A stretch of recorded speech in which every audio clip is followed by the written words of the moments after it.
So here's your quick start to building a blended or personalized lesson. So in this video, we are not going to worry about adding tons of choice into our lesson or differentiating for need or interest yet. You can take that challenge on later. In this video, we're just going to learn how to use other people's really cool stuff that's already online in building a lesson that students can work through at their own pace.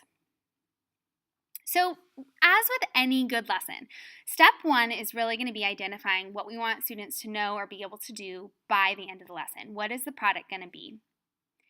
So, I'm going to be modeling, as you watch this video, I'm going to actually model how to build this lesson. So, I'm going to start with a lesson that I'm building.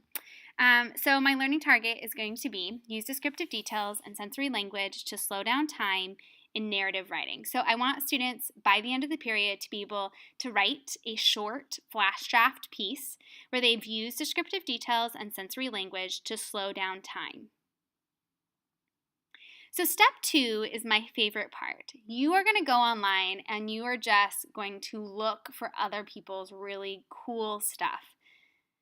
There's got to be lots of people online that have made video lessons, online quizzes, online games that you can put in Schoology and allow students to use. So I'm going to go find some of those tools right now. And one of the tools that I found that works really well for this lesson is a TED Ed video.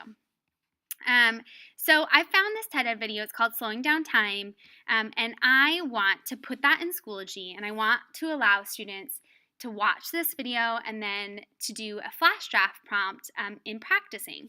So what I'm going to do, my next step, is I need to decide, am I going to put that in a page, an assignment, or a discussion?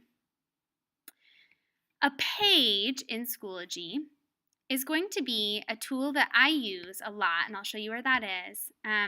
So a page is right down here. A page is something that students can't submit something to, they can't add a discussion post afterwards, they can't answer questions like they can in a quiz. A page is really just a tool for accessing online content. So I use pages for putting like video lessons and links that I want students to access, and then if I'm wanting them to do something on paper afterwards. So this lesson, because I am wanting students to do their flash draft prompt in their composition notebook, I'm going to create this as a page. So I'm actually going to build this in our course that we're working in today so that you can look at what the lesson looks like afterwards. So I'm going to go add a page, and I want to title that lesson. I'm going to title it something that students will know what it is. So I'm going to title it Lesson Slowing Down Time, and I've already titled one there. So slowing down time in your writing. So I'm going to start by adding some directions for students. So one thing that I like to do, I find it really helpful for students, is I like to change the font size and then like bolding and coloring. I think it helps students navigate through the lesson. So my directions for students are this. I want students to watch the video lesson and take notes.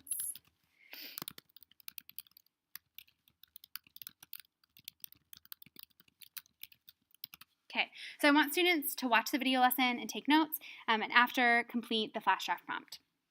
So I want to put the video lesson in now. So I found this video, and when I am putting a video in Schoology, rather than adding a link, which is going to take students out of Schoology to another site, whether that's YouTube or TED Ed, to watch the video, I want students to watch the video in Schoology. So I want an embed code.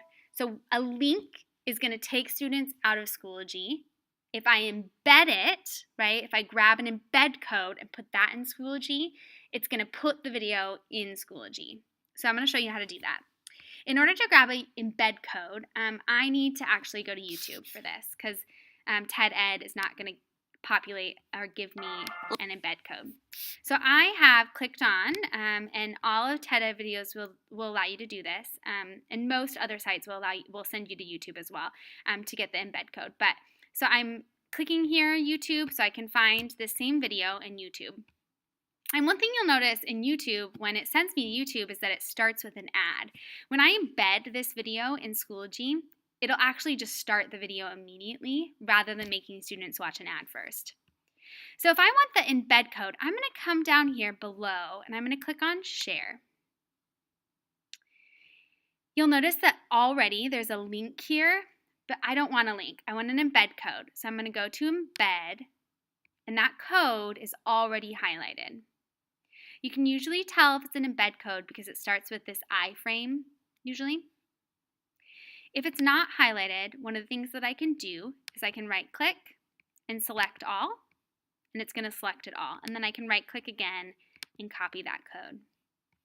So now I'm going to come back to Schoology, and I want to embed that video right down below my directions here. So I'm going to come up to Insert Content, this little box that has an arrow in it, Image and Media, From the Web, and Media. One of the things I want you to notice is that when I have it on Image, it just says Link here. When I click on Media, it says Link Embed, and that means that I can put an embed code there. So let me show you that again. I'm going to go to Insert Content, Image Media, From the Web, Media, and then I can paste that code right here. And once I do that, you'll notice that I have a yellow box here. That just means that you have an embedded video there, and it doesn't show in edit mode. So let's create that, and let's make sure that my video shows. Yep, my video is right there. And you'll notice that when a student plays it, it gets started right away. So it doesn't send them out to YouTube, it plays it right on the page. Okay, so let's go back to edit because I want to give students directions, right? I don't want to have to stop and tell students what to do after they've watched the video. So I have said above that I want them to complete the flash draft prompt. So I'm going to say that here's the flash draft prompt.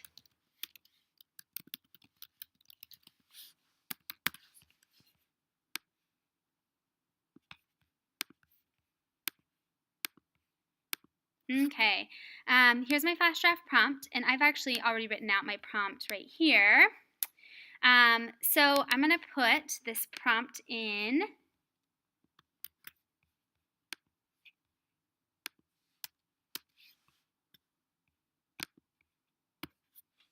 So one thing I want you to notice is that when I pasted that prompt in, it's huge, right? It's formatted super weird. So if I just highlight that and I come up here, it's this funny little S with like an A and a 3 on it, and it's for formatting. So I'm going to click on the drop down and go clear formatting, and that just clears whatever like online formatting is behind that.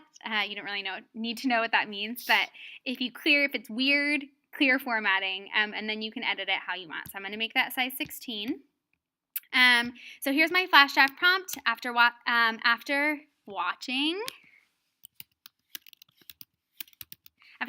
the TED Ed video on how to write slow motion. Write a flash draft where you slow down time. You could choose a moment from your own life or write about a fictional moment. This might be a climactic moment, like shooting a game-winning shot, or something simpler, like sneaking the last slice of pumpkin pie. Get creative. Although I would love to see you use all the craft moves that we've learned so far this year, your one goal is to write in slow motion. Okay, so there's their flash draft prompt. So after students get done watching the video, they're going to just get started working on their flash draft prompt. So I know that I'm going to have students that finish that. And so I want the next step to be there. So after my flash draft prompt, I might put some partner work. So after they have actually written theirs, I'm going to ask students to work with a partner. Maybe, let's say, to read through your partner's draft, highlight any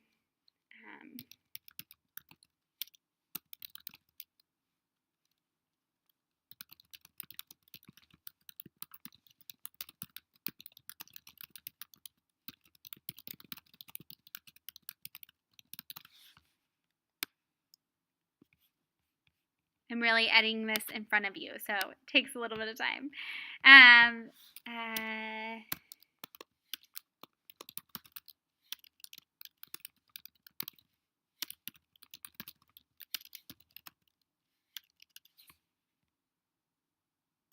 we're just going to say she, so we can do that.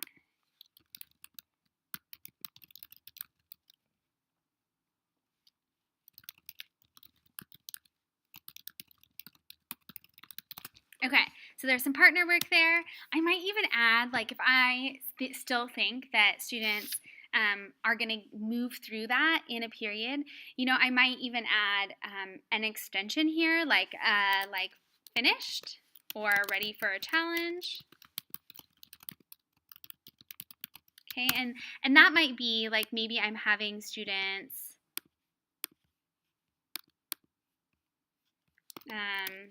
find a moment in your independent reading text where the author slows down time.